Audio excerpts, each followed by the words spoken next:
یسایہ 63 باب۔ یہ کون ہے جو ادوم سے اور سرخ پوشاک پہنے بسرا سے آتا ہے؟ یہ جس کا لباس درخشاں ہے اور اپنی توانائی کی بزرگی سے خرامہ ہے۔ یہ میں ہوں جو صادق القول اور نجات دینے پر قادر ہوں۔ تیری پوشاک کیوں سرخ ہے؟ تیرا لباس کیوں اس شخص کی مانند ہے جو انگور حوض میں رونتا ہے؟ میں نے تن تنہا انگور حوض میں روندے، اور لوگوں میں سے میرے ساتھ کوئی نہ تھا۔ ہاں، میں نے ان کو اپنے قہر میں لتاڑا اور اپنے جوش میں ان کو روندا، اور ان کا خون میرے لباس پر چھڑکا گیا، اور میں نے اپنے سب کپڑوں کو آلودہ کیا، کیونکہ انتقام کا دن میرے دل میں ہے، اور میرے خریدے ہوئے لوگوں کا سال آ پہنچا ہے۔ میں نے نگاہ کی اور کوئی مددگار نہ تھا، اور میں نے تعجب کیا کہ کوئی سنبھالنے والا نہ تھا۔ بس میرے ہی بازو سے نجات آئی اور میرے ہی قہر نے مجھے سنبھالا۔ ہاں، میں نے اپنے قہر سے لوگوں کو لتاڑا اور اپنے غضب سے ان کو مدہوش کیا، اور ان کا خون زمین پر بہا دیا۔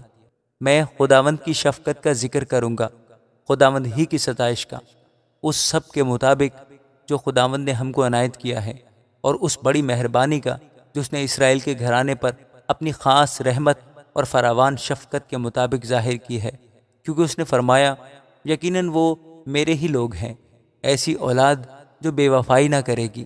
چنانچہ وہ ان کا بچانے والا ہوا، ان کی تمام مصیبتوں میں وہ مصیبت زدہ ہوا، اور اس کے حضور کے فرشتہ نے ان کو بچایا۔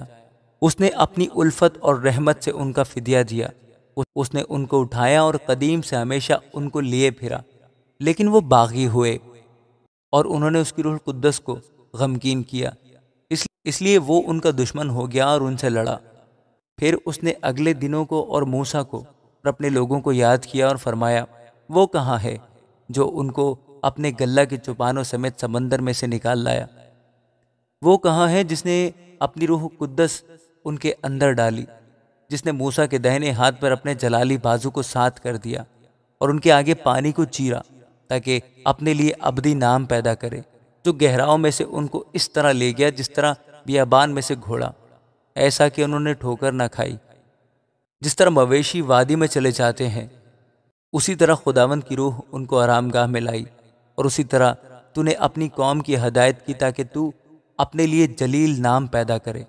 آسمان پر سے نگاہ کر اور اپنے مقدس اور جلیل مسکن سے دیکھ، تیری غیرت اور تیری قدرت کے کام کہاں ہیں؟ تیری دلی رحمت اور تیری شفقت جو مجھ پر تھی موقوف ہو گئی۔ یقیناً تو ہمارا باپ ہے، اگرچہ ابراہیم ہم سے ناواقف ہو اور اسرائیل ہم کو نہ پہچانے۔ تو اے خداوند ہمارا باپ اور فدیہ دینے والا ہے، تیرا نام ازل سے یہی ہے۔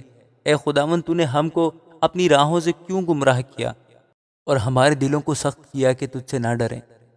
اپنے بندوں کی خاطر، اپنی میراث کے قبائل کی خاطر باز آ۔ تیرے مقدس لوگ تھوڑی دیر تک قابض رہے، اب ہمارے دشمنوں نے تیرے مقدس کو پامال کر ڈالا ہے۔ ہم تو ان کی مانند ہوئے جن پر تو نے کبھی حکومت نہ کی اور جو تیرے نام سے نہیں کہلاتے۔ آمین۔